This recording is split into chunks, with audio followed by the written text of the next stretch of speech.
Hello. Kunte sir, good morning. Good morning, sir. Good morning. Am I clearly audible? Yes, yes, definitely. स्वागतम सुस्वागतम शुभ स्वागतम सुप्रभात लोकनायक बापूजी आणि महिला महाविद्यालयाच्या आचार्य पदवी संशोधन केंद्राद्वारे आयोजित प्रस्तुत ऑनलाईन Sir, कार्यशाळेत yes, madam's mic is mute, sir.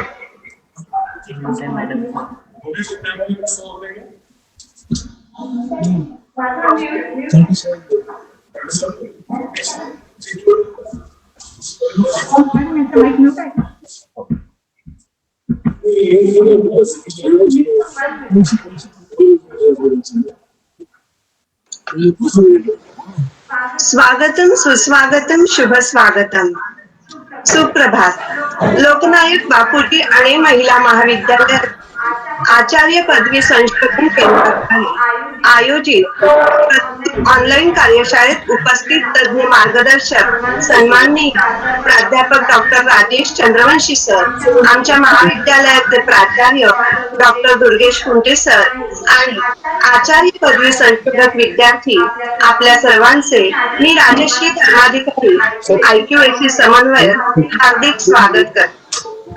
मस्तक हृदय हात म्हणजेच हेड हार्ट आणि माइंड या तीन एकचे शिक्षण देण्याची आद्य संकल्पना मांडणारे राष्ट्रपिता महात्मा गांधी यांच्या 150व्या जयंती दिनात औचित्य साधून आयोजित हा कार्यक्रम आपल्याला तज्ञ मार्गदर्शक म्हणून सन्माननीय प्राध्यापक डॉक्टर चंद्रवंशी सर मार्गदर्शन करणार कार्यशाळा आयोजनामागची भूमिका विशद करण्यासाठी आणि आमंत्रित तज्ञ मार्गदर्शक डॉक्टर चंद्रवंशी सरांचा परिचय करण्यासाठी मी सविनय आमंत्रित करते महाविद्यालयाचे प्राचार्य डॉक्टर कुंटे सरांना.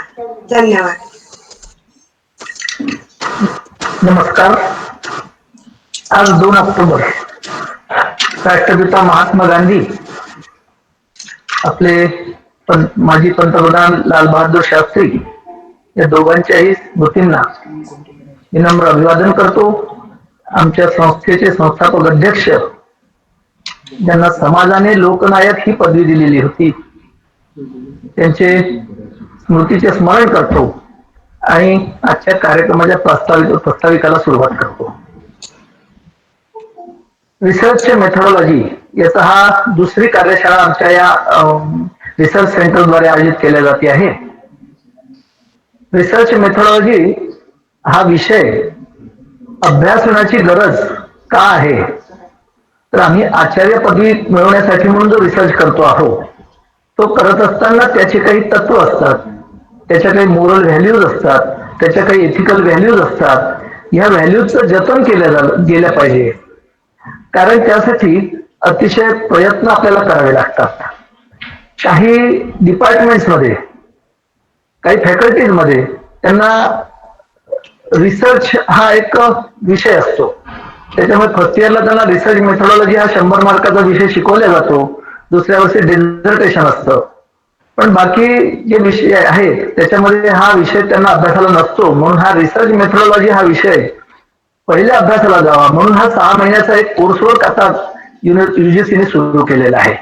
आणि त्या अनुषंगाने रिसर्च करत असताना काय काय केलं पाहिजे याचा अभ्यास आपल्याला करण्याची गरज असते.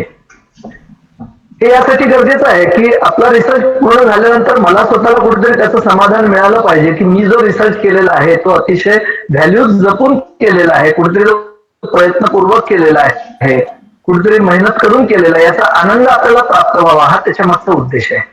मला असं वाटतं की यासाठी आपण सर्वजण प्रयत्न करूच. आपल्या या सगळ्या व्हॅल्यूज या व्हॅल्यूज जपण्याचा प्रयत्न करू. रिसर्च कशा प्रकारे केला जावा याचं मार्गदर्शन करण्यासाठी म्हणून आपल्याला आज तज्ञ मार्गदर्शक म्हणून लाभलेले, शरीराने खेळाडू असलेले तसेच मनाने सुद्धा खेळाडू वृत्ती जपणारे डॉक्टर राजेश चंद्रवंशी सर, अकोल्याच्या RLT कॉलेज सायन्स कॉलेजमध्ये डायरेक्टर ऑफ फिजिकल एज्युकेशन या पोस्टवर काम करतात. सेल्फ डिफेन्स मध्ये विशेष तज्ञ असलेले चंद्रवंशी सर विद्यापीठाच्या जुडो तसेच रेसलिंग चमूचे प्रतिनिधित्व त्यांनी केलेले आहे. अकोल्यामध्ये शरीर स्वास्थ्य तसंच महिलांच्या दृष्टीने स्वतःची सुरक्षा कशी करावी याचे धडे घेण्यासाठी म्हणून शाळांमध्ये ते तासिका घेत असतात. तसे प्रयत्न त्यांचे चाललेले असतात. असे अतिशय तज्ञ गुणवान अभ्यासू असा मार्गदर्शक आपल्याला लाभलेला आहे. मी आपल्या महाविद्यालयाच्या वतीने आपल्या सर्व चारी रिसर्च सेंटरच्या वतीने त्यांचं स्वागत करतो आणि त्यांना अशी विनंती करीन की त्यांनी आपल्या मार्गदर्शनाला सुरुवात करावी. धन्यवाद. धन्यवाद सर. मी कार्यशाळेचे मार्गदर्शक श्रीयुत राजेश चंद्रवंशी सरांना सविनय विनंती करते की त्यांनी आपल्या मार्गदर्शनपर व्याख्यानास सुरुवात करावी.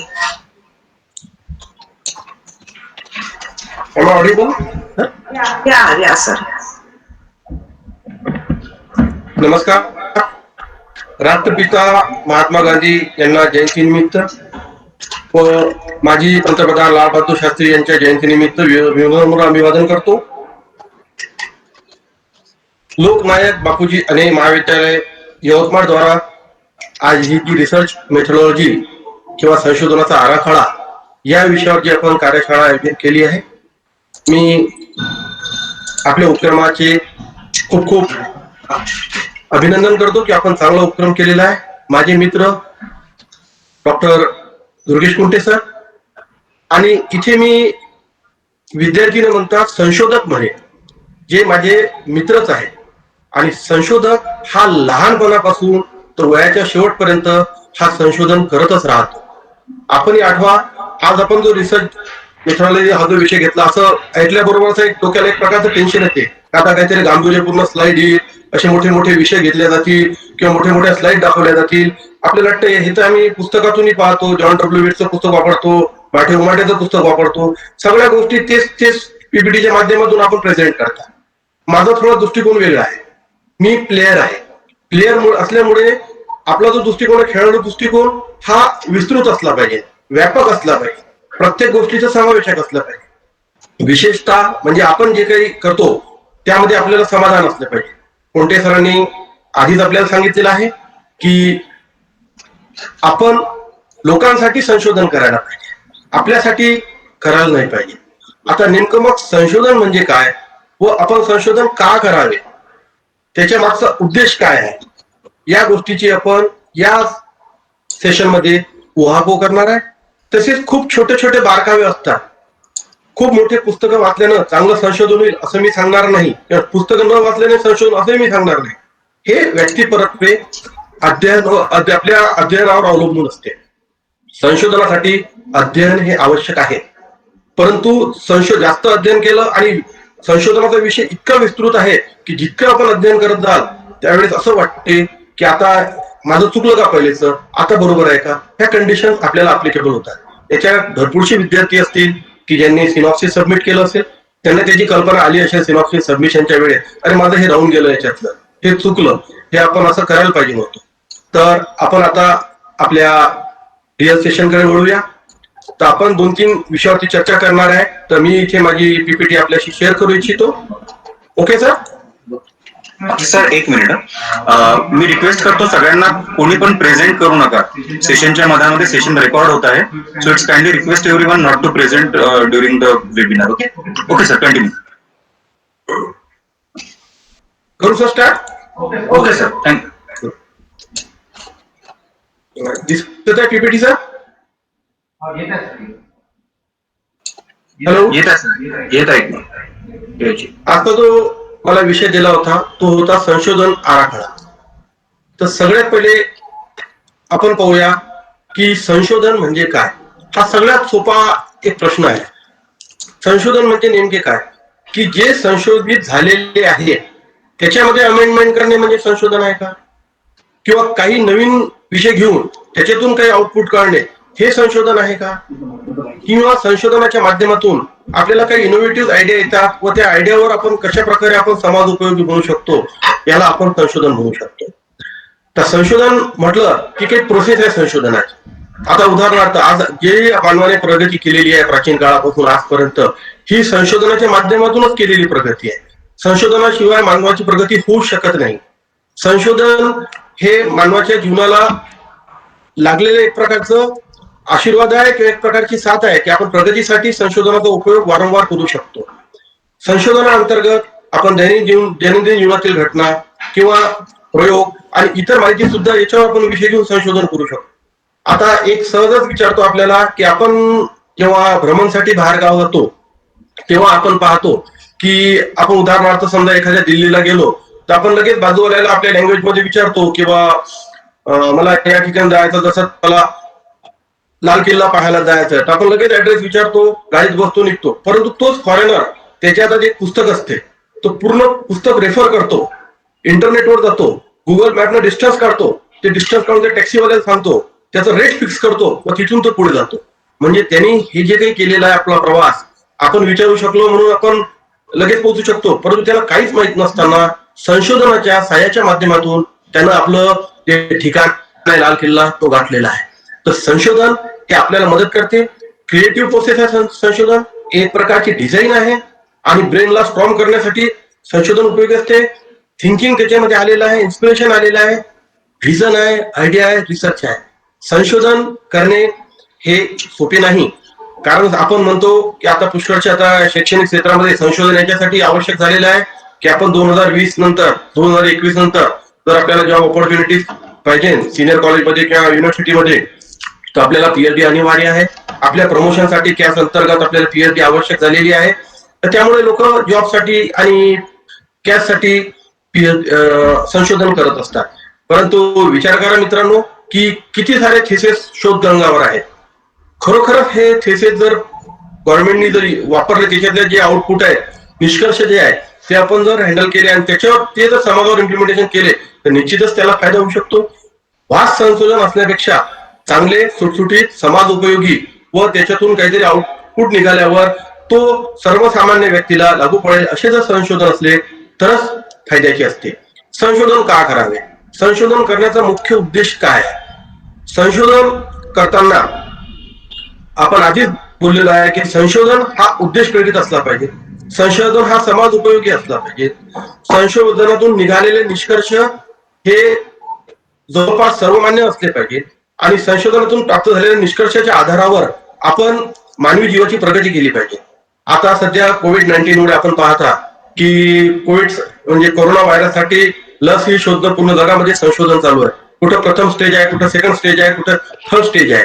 या तिन्ही स्टेजवरती संशोधन झपाट्याने सुरू आहे. परंतु तरीही ते लवकर डिसिजन घेऊन शकू राहिले की ही लस उपयोगी आहे किंवा नाही आहे. कारण संशोधन हे प्रूव्ह झाल्याशिवाय त्याचा उपयोग करता येत नाही. कारण इथं तर मानवी जीवनाचीच एक प्रकारची काय म्हणू त्याला आपण, मानवी जीवन त्याला वेठीस धरल्यासारखे झालेले आहे. संशोधन जर प्रॉपर असलं तरच मानवी जीवनाला निश्चित फायदा होईल, अन्यथा त्याचा फायदा होणार नाही. तर संशोधन का करावे? संशोधन हे आपल्यामध्ये आत्मविश्वास मिळवण्यासाठी, समाज उपयोगी आणि नवनवीन क्षेत्र उघडण्यासाठी संशोधन करावे असं माझं मत आहे. त्यानंतर आपण तो विषय इथं घेतला आहे, how to write synopsis and dissertation. खरं पाहिलं तर 2005, 2009, 2013, 2015 तर 2016 यानुसार वेगवेगळ्या प्रकारच्या सिनॉप्सिस रायटिंगच्या आणि डेझर्टेशन रायटिंगचे नियम बदलत आहेत सतत.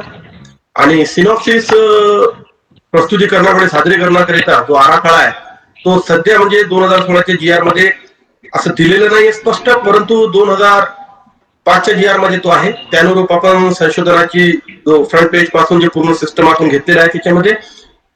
त्यानंतर सिनॉप्सिस लिहिताना, आता सिनॉप्सिस म्हणजे नेमके काय? सिनॉप्सिस म्हणजे एक प्रकारचं छोटं रूपच आहे डेझर्टेशनचं. आपण सिनॉप्सिस लिहिताना काळजी घेत नाही. आपल्याला असं वाटते की डेट आता आलेली आहे, 1 महिना आधी आपण सिनॉप्सिस करण्यासाठी तयारीला लागतो. आपले मार्गदर्शक आपल्याला मार्गदर्शन करीत असतात, परंतु 1 महिन्याच्या कालावधीत सिनॉप्सिस मध्ये मार्गदर्शन करताना मार्गदर्शकाचीही दमछाक होते व आपल्याला जो अनुभव आलेला आहे किंवा आपल्याला जो अनुभव येणार आहे की इतक्या लवकर आपण संशोधनाची रूपरेषा कशी बनवू शकतो, की ज्या बेसवरच तुमचं डेझर्टेशन पुढे फायनल होणार आहे त्या बेसवर तुम्ही संशोधनाची रूपरेषा आता फक्त 1 महिन्यात कसं काय डिसिजन करू शकता. 1 महिन्याच्या संशोधनावर आपण 3 वर्ष अभ्यास करणार आहोत, संशोधन करणार आहे, संशोधनाची दिशा ठरवणार आहोत. तर म्हणून सिनॉप्सिस लिहिताना ही आपल्याला तेवढंच पेशन्स, तेवढीच बारकाई, तेवढंच लक्ष ठेवावं लागते जेवढं आपलं डिझर्टेशन लिहिताना आहे. परंतु मित्रांनो, आम्ही जेव्हा पीएचडी करताना आम्ही जेव्हा सिनॉप्सिस लिहायला जर गडबड केली तर आम्हाला असंच वाटत जाय की आमचं सिनॉप्सिस लवकर सबमिट झालं पाहिजे, आपला नंबर पीएचडी साठी आपण अप्लिकेबल असलो पाहिजे आणि आपली पीएचडी लवकर झाली पाहिजे. हे एक प्रकारचा उत्साह असतो. संशोधकाने उत्साही असावे, संशोधकाने उत्साही असावे, चिकित्सक असावे, अभ्यासू असावे, परंतु अतिउत्साही असू नये. कारण संशोधनामध्ये अतिउत्साह हा घातक ठरतो. उत्साह आवश्यक आहे, कारण बहुआयामी क्षेत्रातून जर आपल्याला अध्ययन करायचं असेल तर आपल्यामध्ये उत्साह, चिकाटी, जिद्द व एक प्रकारचा आत्मविश्वास असणे अत्यंत आवश्यक आहे. आता सिनॉप्सिस जे आपण लिहितो म्हणजे छोटे डेझर्टेशन जे आपण लिहितो, मी सिनॉप्सिसला जाणून बुजून छोटे डेझर्टेशन मध्ये. आता विचार करा की जर आपण शोधगंगाचे सारे डेझर्टेशन आपण डाउनलोड केले आणि त्याचे जर सिनॉप्सिस जर त्याच ज्यांनी थेसिस सबमिट केलेलं तेच जर सिनॉप्सिस आपण रेफर केले तर आपल्याला खूप तफावत मिळेल. कारण सिनॉप्सिस मध्ये दिलेली जेवढी माहिती असते ती प्रत्यक्षात पूर्ण अंमलात येत नाही, परंतु त्या चाकोरीत असणे हे आवश्यक असते. म्हणून एखादी इमारत बनवताना सगळ्यात पहिले आपण जमीन खणतो, पाया सशक्त करतो, त्याच्यानंतर 1 मजली, 2 मजली, 3 मजली, जेवढे मजलीची इमारत आहे आपण बांधू शकतो. म्हणजे पाया महत्वाचा आहे. तर पायाच म्हणजे आपला सिनॉप्सिस. साध्या भाषेत मी आपल्याशी बोलत आहे, कारण सायंटिफिक लँग्वेजचा जर यूज केला तर आपल्याला ते बोधरेशन होईल आणि स्पोर्ट्स फील्ड मध्ये तेवढं इझी आपल्याला प्रेझेंट करता येईल, आम्ही त्याला मानत असतो. म्हणून आपण चालूया सिनॉप्सिसच्या स्टेज काय. पहिली स्टेज आहे इंट्रोडक्शन, दुसरी लिटरेचर रिव्ह्यू, तिसरी स्टेज आहे रिसर्च मेथडॉलॉजी, चौथी स्टेज आहे डेटा अनालिसिस अँड इंटरप्रिटेशन आणि 5वी स्टेज आहे कन्क्लुजन. हे 5 स्टेज आहे. या स्टेजच्या भरोश्यावर आपण पूर्ण पीएचडी पर्यंतचं थेसिस तयार करू शकता. परंतु या स्टेजच्या अंतर्गत जे काही बारकावे आहेत ते सुद्धा खूप महत्वाचे आहेत. आता आपण आता एक जे सेक्शन आहे जे 5 प्रकरण आहे. आता विशेष म्हणजे इथे काही अमरावती विद्यापीठातले रिसर्च स्कॉलर असतील, काही बाहेरील विद्यापीठाचे असतील, काही वेगवेगळ्या विषयाचे असतील.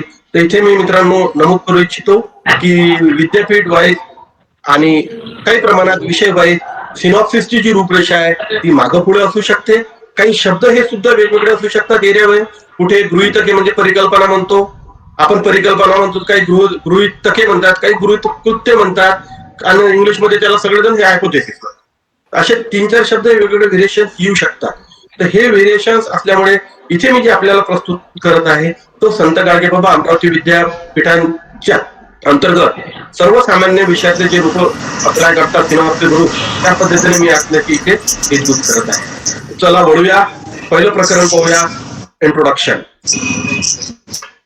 इंट्रोडक्शनापूर्वी आता विषयाला सिनॉप्सिस म्हणजे संशोधनाचा आराखडा. शब्द पहा आपण, संशोधनाचा आराखडा. आराखडा म्हणजे एक बंदिस्त केलेलं विषय. त्या विषयाच्या अनुरूप आम्ही एवढीच माहिती याच्यामध्ये घेणार आहोत. उदाहरणार्थ आता सर्वच जर आपण कबड्डी पाहता, कबड्डीचं ग्राउंड नसलं आणि आपल्याला कबड्डी खेळ म्हटलं तर कबड्डीचा गेम कसा कम्प्लीट होणार आहे. कबड्डीचा खेळ होऊ शकत नाही. त्याचं एक परफेक्ट मेजरमेंट आहे, त्याला दिलेले नियम आहेत, त्याला अनुरूप गुण आहेत, त्या अनुरूप त्याला जे आपल्याला टेक्निकल फॉल्ट असतात ते पण दिलेले आहे आणि प्लेअरच्या नावावर सर्व नियम आहे. हा मी आमच्या फील्डचं छोटंसं उदाहरण सांगितलं.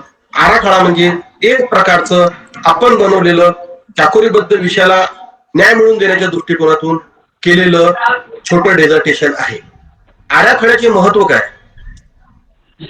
सिनॉप्सिस शिवाय आपलं जे रिसर्च आहे ते पूर्णत्वास जात नाही.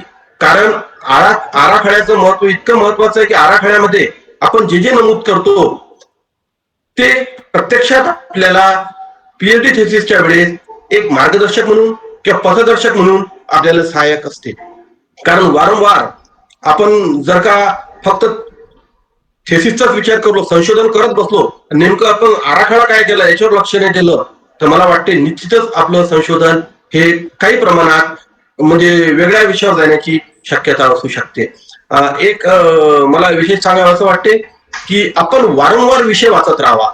जेव्हाही आपण विषय तयार केला, एखादी विषय घेतला, समस्याचं कथन घेतलं आपण समजा एखादी, तर काही ठिकाणी विषय म्हणतात, काही ठिकाणी समस्याचे कथन सुद्धा म्हणतात. विषय जो घेतला आपण त्या विषयाला अनुसरून आपण वारंवार त्याचं हेडिंग वाचायचं व त्या अनुसरून आपण प्रत्येक गोष्टीला विषय करायचा. संशोधनाचा विषय वाचला, आपलं पहिल्या प्रकरण वाचलं, पुन्हा वारंवार जिथे जिथे ते एखाद हेड बदलतील त्या ठिकाणी आपण संशोधन विषयाचा विचार करत राहावा. म्हणजे आपला जो आराखडा आहे तो विषयाशी अनुसरून असणार आहे.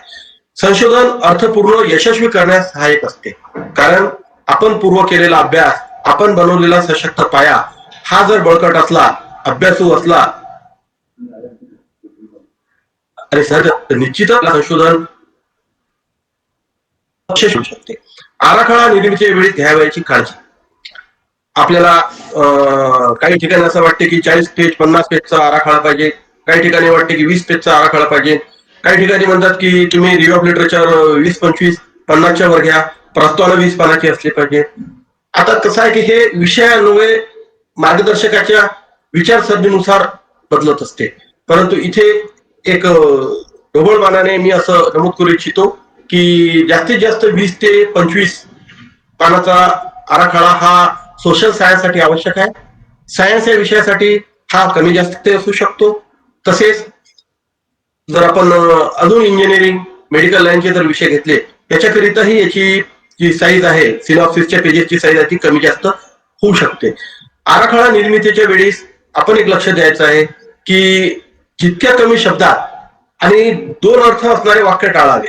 कधी आराखड्यामध्ये 2 अर्थ असणारे असे वाक्य आपण टाकू नये की जे आपल्याला पुढे कन्फ्युजन करतील. त्यामुळे आराखडा निर्मिती ही सोप्या, साध्या, स्पष्ट, सर्वांना समजेल व त्याच्यातून आपल्याला माहिती वारंवार घेताना ती मार्गदर्शक ठरेल अशा प्रकारची त्याची संरचना करावी. आपण सिनॉप्सिस तयार करण्यापूर्वी how, who, what, when, why, where असे स्वतःला प्रश्न विचारतो आणि एखादी आपण विषयानुरूप आपण एक विषय घेतो व त्यानुरूप आपण सिनॉप्सिस तयार सुरुवात करतो. तर चला पाहूया प्रकरण पहिले, संशोधनाचा आराखडा. Am I audible madam? Hello? Yes sir, yes sir, yes. सर्वात पहिले प्रकरण पहिले, प्रस्तावना. प्रस्तावना ही जी आहे सिनॉप्सिस मध्ये याची साईज थोडी कमी असू शकते आणि डिझर्टेशन मध्ये याची साईज त्या आपल्या विषयाला न्याय मिळेल एवढी असली पाहिजे. आता प्रस्तावना लिहिताना मी पाहिलं की जास्तीत जास्त जे आर्ट, कॉमर्स आणि सोशल सायन्स हे जे विषय आहेत त्याच्यामध्ये प्रस्तावनेला विशेष महत्व दिले जाते, कारण त्याच्यामध्ये तेवढं लिटरेचर अवेलेबल असते. परंतु हे लिटरेचर जर उदाहरणार्थ आपल्याकडे समजा 100 पानाचं लिटरेचर आहे तर पण जरूर नाही की ते लिटरेचर 90 पान त्या प्रस्तावनेमध्ये लिहिलं पाहिजे. तर माझं तर असं म्हणणं आहे की 100 पानाचं लिटरेचर आहे ते लिटरेचर आपण जास्तीत जास्त 15 ते 20 पानामध्ये कसं आणता येईल ही एक प्रकारची कला आहे. प्लॅगॅरिझम सध्या आपल्याला माहित आहे, प्लॅगॅरिझम इंग्रजीमध्ये आहे, मराठीमध्ये येणार आलेलंच आहे जवळपास आणि हिंदीमध्ये आहे. तर त्यामुळे प्लॅगॅरिझम पासून जर आपल्याला आपल्या थेसिसला जर वाचवायचं असेल किंवा आपण केलेलं संशोधन हे प्लॅगॅरिझम मध्ये कुठे अटकू नये याकरिता आपल्याला जी आहे ती प्रस्तावना जशीच्या तशी कुठूनही घ्यायची नाही. मराठी असो, हिंदी असो, इंग्रजी असो, आपण अध्ययन करायचं 100 पानाचं. त्या 100 पानामधून 50 पानं लिहून पाहायचे. आपण ते 50 पानं लिहून पाहिले, त्याच्यातलं मजकूर वाचला, आपल्याला वाटते की याच्यामध्ये अजून आपल्याला काही कर्टन करता येते. मग ते 50 पानाचं 25 पान करायचं आणि शेवटी 25 पानाचं 10-15 पान करून आपण प्रस्तावना ही 15 ते 20 पानाच्या मधात आणण्याचा प्रयत्न करायचा. प्रस्तावनामध्ये हे डिझर्टेशनच्या बाबतीत आहे 15 ते 20 पान आणि सिनॉप्सिसच्या बाबतीत 4 ते 5 पानाची प्रस्तावना सुद्धा सध्या पुरेशी आहे, कारण आपण सध्या एंट्री केलेली आहे आणि आपल्या जवळपास समजा 5-6 महिन्याचं अध्ययन असल्यावर आपण सिनॉप्सिस तयार केलं. त्या अनुषंगाने आपल्याला कमीत कमी 5 ते 6 पानाची प्रस्तावना असणे आवश्यक आहे. आता समस्येचे कथन म्हणजे आपला कोणता आपण समस्या का निवडली. आता जर आपण समजा एखादी समस्या अशी निवडली की कोविड-19च्या प्रभावामुळे म्हणजे आपण सगळ्या मानवजातीच्या विचारसरणीवर पडणाऱ्या परिणामाचे अध्ययन, आपण आता हा विषय जर घेतला कथनासाठी तर मग कोविड मुळे मानवजातीवर कशा प्रकारचा परिणाम होत आहे, व त्याच्या विचारसरणीवर कसा परिणाम होते याच्याबद्दल ब्रीफ माहिती या समस्या कथनांमध्ये द्यायची. याच्यातच आपण आपला विषय सुद्धा त्याच्या खाली लिहायचा आहे. म्हणून मी पहिलेच बोललो आपल्याला कथन आणि विषय दोन्ही जवळपास पर्यायाने एकाच शब्दाने वापरतात आणि त्या या ठिकाणी लिहितात. त्यानंतर वळूया आपण समस्येचे उद्देश. मी ब्रॅकेटमध्ये ध्येय लिहिलं, आपलं विशेष लक्ष गेलं असेल कारण ध्येय सहसा कोणी लिहायचं नाही सिनॉप्सिस मध्ये. मला हेच विचारायचं आपल्यालाही की ध्येय का नाही लिहा, ध्येय लिहायला पाहिजे ना. आपण ध्येय का नाही लिहत, तर मग ध्येय याच्यासाठी लिहत की ध्येय हे मोठं एम असतो, ध्येयाला विस्तृत क्षेत्र असते आणि उद्देश हे ध्येयाप्रती जाण्याचे प्रकारचे माध्यम असते. आता विचार केला की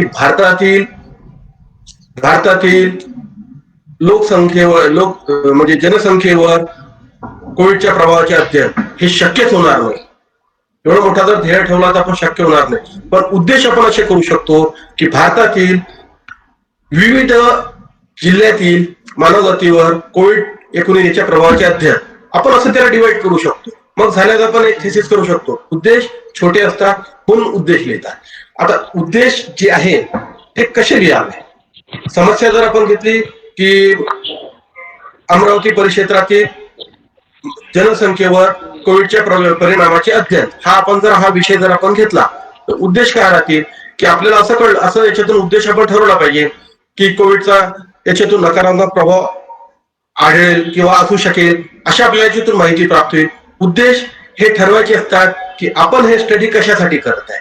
आपण स्टडी करत आहे की कोविडचा प्रभाव कसा होत आहे, कोणत्या स्तरावर होत आहे, त्याच्यातून लोकांना कोणत्या प्रकारचा त्रास होत आहे किंवा त्यामुळे कोविड प्रभावामुळे लोकांची विचारसरणी किती बदलली व त्यांचं दैनंदिन जीवनमान कशा पद्धतीने बदललं हे आपल्याला उद्देशाच्या माध्यमातून आउटपुट कळायचं.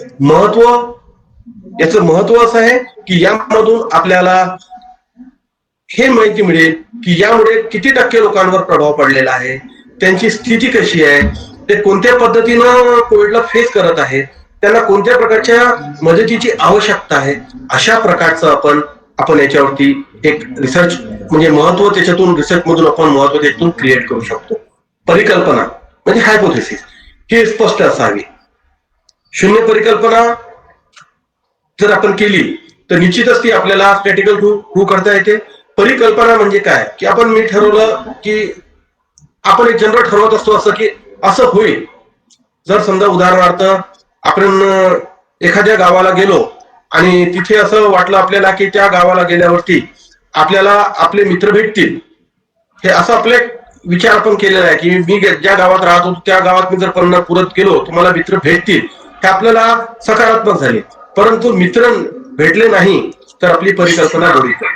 पण आपण जर विचार केला की आपल्याला बाहेर गावी गेल्यावर मित्र भेटणार नाही, ही नल हायपोथेसिस म्हणजे निगेटिव्ह हायपोथेसिस झाली. तिथे जाऊन जर आपल्याला मित्र भेटले तरी ती परिकल्पना आपली नष्ट होईल. त्यामुळे परिकल्पना ही करताना आपल्या प्रकारचे गृहीतक असते की आपण असं ठरवलेलं ऍझम्पशन असते की आपण जे रिसर्च करू आलो याच्यातून हे आउटपुट निघतील. मग हे आउटपुट निघतील हे आपण सांगितलेलं आपला विचार आहे. परंतु हे आउटपुट खरंच बरोबर आहेत का हे संशोधनाअंती कळेल. म्हणून परिकल्पना करताना कमी शब्दात स्पष्ट शब्दात व ती शून्य, सकारात्मक, नकारात्मक अशा प्रकारची परिकल्पना आपण करू शकतो. आता महत्वाचा विषय आला नियंत्रित घटक. उदाहरणार्थ आपण एखादा विषय घेतला की महाराष्ट्रातील विद्यार्थ्यांवर मोबाईलच्या अतिवापराचा होणाऱ्या परिणामाचे अध्ययन. आपण हा एक लेटेस्ट विषय घेतला सध्या समजा. तर नियंत्रित घटक काय होतील की मुलं कोणत्याही प्रकारचे जे आहेत विद्यार्थी हे पूर्णही महाराष्ट्रातील विद्यार्थी असतील. पूर्ण विद्यार्थी हे प्रत्येक फॅकल्टीचे विद्यार्थी असू शकतात. पूर्ण विद्यार्थ्यांजवळ मोबाईल असणे याचा समावेश याच्यामध्ये. अनियंत्रित घटक कोणते असतील की त्यांच्या मोबाईलची कंपनी कोणती असेल, त्यांच्या मोबाईलमध्ये स्मार्टफोन किंवा साधे फोन याचा परिणाम याच्यामध्ये विचार करण्यात येणार नाही. ते कोणत्या प्रकारचं सिम कार्ड वापरतात किंवा इंटरनेट वापरतात याचा आमचा विचार करण्यात येणार नाही. हे अनियंत्रित घटक आहे. त्यानंतर व्याख्या. इथे मित्रांनो आपण जशाच्या तशा व्याख्या घेतो, संशोधनाची व्याख्या घेतो, कथनची व्याख्या घेतो, उद्देशाची व्याख्या घेतो, सगळ्या व्याख्या घेतो. त्यांना आपण त्यांचं ते कुठून व्याख्या घेतली त्याची माहिती सुद्धा आपण फुटनोट्सच्या माध्यमातून किंवा संदर्भ सूचीच्या माध्यमातून आपण देत असतो. परंतु इथे अपेक्षित आहे की आपण जे काही प्रस्तावनेमध्ये शब्द टाकलेले आहेत त्या व्याख्या म्हणजे आपल्याला कोणत्या व्याख्या आपण पहा विद्यापीठाचं कधी ऑडियन्स निघते कधी पुस्तक लिहिते लिहिलं कॉलेज म्हणजे काय युनिव्हर्सिटी म्हणजे काय मॅनेजमेंट म्हणजे काय अशा प्रकारच्या त्या व्याख्या असतात कारण व्याख्या ह्या परिस्थितीजन्य किंवा व्यक्तिपरत्वे किंवा विषयपरत्वे किंवा स्थितीनुसार बदलू शकतात कधी कधी म्हणून व्याख्या आपल्या थेसिस मध्ये ज्या व्याख्या आहेत आपल्याला त्या शब्दाला म्हणून काय अभिप्रेत करायचं उदाहरणार्थ आपण म्हटलं कोविड-19च्या प्रभावामुळे मानवी जीवनावर होणाऱ्या परिणामाच्या आहेत कोविड-19 आता कोविड-19 ची आपल्याला कोणती व्याख्या आपल्याला या थेसिस मध्ये घ्यायची की आपल्याला ती समर्पक वाटते त्याचा उद्देश आपण करायचं रेफरन्सला आपण एक दोन बाहेरील व्याख्या सुद्धा घेऊ शकता परंतु आपल्या मनाची व्याख्या इथे असणे आवश्यक आहे तर अशा प्रकारे आपण पहिला संशोधनाचा आराखडा मधलं प्रकरण पहिलं पाहिलं त्याच्यामध्ये प्रस्तावना पाहिलं कथन नंतर आपण विषय त्याच्यात इन्सर्ट केला त्याच्यानंतर कोणत्या उद्देशाने आपण हे संशोधन करत आहे याचा विचार आपण केला समस्येचं महत्व समाज उपयोगी किती पडणार आहे त्याच्यातून काय आउटपुट निघणार त्याचं इम्पॉर्टन्स काय राहणार आहे भविष्यात याचा आपण विचार केला परिकल्पना म्हणजे आपण गृहीतके कोणती धरली की आपल्याला असं वाटलं की आपण ठरवलं की या रिसर्चमुळे हा निकाल आम्हाला किंवा हे रिझल्ट आम्हाला आउटपुट भेटणार आहे किंवा हा याच्यातून आउटकम निघणार आहे त्यानंतर कोणत्या प्रकारच्या घटकावर आपलं नियंत्रण राहणार आहे आणि कोणत्या प्रकारच्या घटकावर आपलं नियंत्रण राहणार नाही आणि या संशोधनातील व्याख्या कोणत्या आहे आणि काही बाहेरील व्याख्या याचा आपण मेळ करून इथे व्याख्या नमूद करू शकतो दुसरा विषय आहे प्रकरण दुसरे संबंधित साहित्याचे समालोचन हा आता महत्वपूर्ण विषय आहे आपण मी पहिले बोललो सिनॉप्सिसचा अभ्यास करताना आपण 5 ते 6 महिने त्याच्यावर अध्ययन केलेलं आहे ते अध्ययन करताना आपण आठवा कुठून आपण माहिती कलेक्ट केलेली आहे आपण आपल्या मार्गदर्शकांना भेटले मार्गदर्शकांना आपल्याला सांगितलं की ग्रंथालयात जा तिथून माहिती कलेक्ट करा ग्रंथाच्या माध्यमातून माहिती कलेक्ट करा पुस्तकांच्या माध्यमातून माहिती कलेक्ट करा की प्रत्येक हे जे आपण पाहत आहे ग्रंथ पुस्तके संशोधन जर्नल संशोधन प्रबंध संशोधन पेपर किंवा लेख इंटरनेट वर्तमानपत्रे मासिके मुलाखत इत्यादी माध्यमातून आपण माहिती कलेक्ट करा असं आपल्या मार्गदर्शकांनी सांगितलं असेल किंवा आपल्याला सांगतील तशा पद्धतीनं परंतु संबंधित साहित्याचे समालोचन हे एक महत्वाची बाब असून याच्यामध्ये आपल्या विषयाला अनुसरून असलेल्या सर्व माहितीवर आपण चिंतन केलं पाहिजे आता जेवढे आपण रिसर्च थेसिस पाहतो 1960 1970 1980 90 2000 अशा प्रकारचे आपण त्याच्यामध्ये रिसर्च रिव्ह्यू पाहत असतो जे जास्तीत जास्त 5-10 वर्ष जुने असतील तर विचार करा मित्रांनो खरंच जर आपण विचार करा की 1960 मध्ये झालेलं रिसर्च आणि आपण आजचा विषय घेतलेला रिसर्च याच्यामध्ये कुठे असं एक प्रकारचं आपल्याला थोडस परिस्थितीनुसार किंवा देशाच्या स्थिती परिस्थितीनुसार भौगोलिक स्थितीनुसार काही ना काही तर परिवर्तन पडलेलं असेल त्यावेळेस रिसर्च त्यावेळेस ते योग्य होतं बरोबर होतं मी त्यांना बोलणार नाही की ते चुकीचं होतं परंतु त्या रिसर्चचा रेफरन्स आपण घेत आहोत आणि आपण त्या रिसर्चच्या बेसवर आपला विषय ठरवत आहोत किंवा त्याला आपण चालना देत आहोत हे कितपत योग्य आहे हे आपल्याला विचार केल्यावर कळेल पण सध्या काय असते की जे अवेलेबल आहे आपण नेटवर टाकल्याबरोबर फटकन जे पहिले येतात ते आपण उचलतो आणि लगेच टाकत असतो तर म्हणून मी इथे पुढे जाण्याच्या आधी एक आपल्याला सांगेल की जवळपास रिसर्च रिव्ह्यू किती पाहिजे एखाद्या सिनॉप्सिस मध्ये किंवा थेसिस मध्ये सिनॉप्सिस मध्ये आपल्याला रिसर्च रिव्ह्यू पाहिजे जास्तीत जास्त 10 ते 12 रिसर्च रिव्ह्यू पुढे कमी असले तरी चालते आता एखादी नवीनच विषय घेतला आपण कोविडचा प्रभावावर जर विषय घेतला आपण तर 1960चा रिसर्च आपल्याला कुठं भेटणार आहे आपल्याला दुसऱ्या आजारांची रिसर्च भेटू शकतात त्याच्याशी संबंधित असलेले थोडे बहुत रिसर्च भेटू शकतात परंतु कोविडची रिसर्च आपल्याला भेटू शकणार नाही म्हणून आपल्याला कोविड प्रभावाचे रिसर्च हे लेटेस्ट 1-2 वर्षाचे घ्यावे लागतील तर त्या विषयाला न्याय मिळेल आपण जुने रिसर्च पेपर घेतले आणि त्या भरोश्यावर आपण जर आता रिसर्च करायला बोललो सध्या कसं आहे की मार्गदर्शक सगळेच आपलं असते विद्यापीठी असते आपलं सगळंच असतात परंतु जो विषय आहे त्याला न्याय नाही मिळणार आपली पीएचडी होऊन जाईल सगळं होऊन जाईल पण विषयाला न्याय नाही मिळणार आणि तो समाज उपयोगी राहणार नाही तर म्हणून रिसर्च रिव्ह्यू हे जितके लेटेस्ट असतील त्या पद्धतीनं आपण घ्यायला हवे सिनॉप्सिसचे 10 ते 12 थेसिस साठी मार्गदर्शकाच्या आदेशानुसार त्यांनी केलेल्या मार्गदर्शनानुसार जास्तीत जास्त 50-60 आणि कमीत कमी 30-35 परंतु समर्पक असलेले रिसर्च रिव्ह्यू याच्यापेक्षा जर कमी असले तरी चालू शकतील असं माझं वैयक्तिक मत आहे कारण जर चांगले रिसर्चच नाही भेटणार तर फक्त ते पुस्तकाची साईज वाढवण्यासाठी रिसर्च रिव्ह्यू टाकून काहीच फायदा नाही सगळ्यात पहिले आपण पाहूया की ग्रंथ आता ग्रंथ पहा आपण ग्रंथालयात गेल्यावर आपण ग्रंथ कारण पहिल्या काळात ते ग्रंथ होते. तर म्हणून ग्रंथ, आता आपण सध्या संदर्भ सूची लिहितो, पण काही पहिले संदर्भ ग्रंथ सूची लिहित होतो. प्राचीन जेवढे मागे थेसिस आहे त्याच्यामध्ये संदर्भ ग्रंथ सूची आहे. आता आपण संदर्भ सूची लिहितो, रेफरन्सेस म्हणतो. आता ग्रंथालयामध्ये ग्रंथासोबत आता पुस्तकांची खूप मोठ्या प्रमाणात म्हणजे आपल्याला उपलब्ध झालेली आहे. हे पुस्तकं म्हणजे एक प्रकारचे ग्रंथच असून त्या ग्रंथातून नवनवीन संशोधित करून हे पुस्तकं पुढे आलेली आहेत. त्यांचा सुद्धा आपण आपल्या याच्यामध्ये संबंधित साहित्याच्या समालोचन मध्ये आपण माहिती घेऊ शकतो. त्याच्यानंतर संशोधन जर्नल्स म्हणजे मोठे मोठे जर्नल्स आहे, पबमेड आहे, सायन्स मेड आहे. त्याच्यानंतर जे म्हणजे ज्याला आपण युजीसी अप्रूव्ड जर्नल्स म्हणू किंवा इंटरनॅशनल जे रेप्युटेड जर्नल आहे ज्यांचा एच इंडेक्स किंवा इम्पॅक्ट फॅक्टर चांगला आहे, ते सुद्धा जर्नल्स आपल्याला याच्यामध्ये रिव्ह्यू घेता येतात. तर उदाहरणार्थ अमेरिकेला झालेलं एखाद्या विषयावरचं संशोधन आणि त्याचं रेफरन्स आपण आपल्या इथल्या संशोधनामध्ये घेत आहे, तर अमेरिका असं म्हणतात, एक जनरल म्हणतात की अमेरिका आपल्या पुढे 20 वर्ष आपल्यापेक्षा 20 वर्ष पुढे गेलेला आहे. तर आपण त्यांचं आजचं संशोधन घेऊन आपण रिसर्च करत आहे, त्यामुळे आपल्याला संशोधनाला ब्रॉड व्ह्यू मिळेल एवढं निश्चितच आहे. पण तिथे झालेले निष्कर्ष हे आपल्या परिस्थितीतून लागू पडतील की नाही हे सुद्धा पाहणे अत्यावश्यक आहे.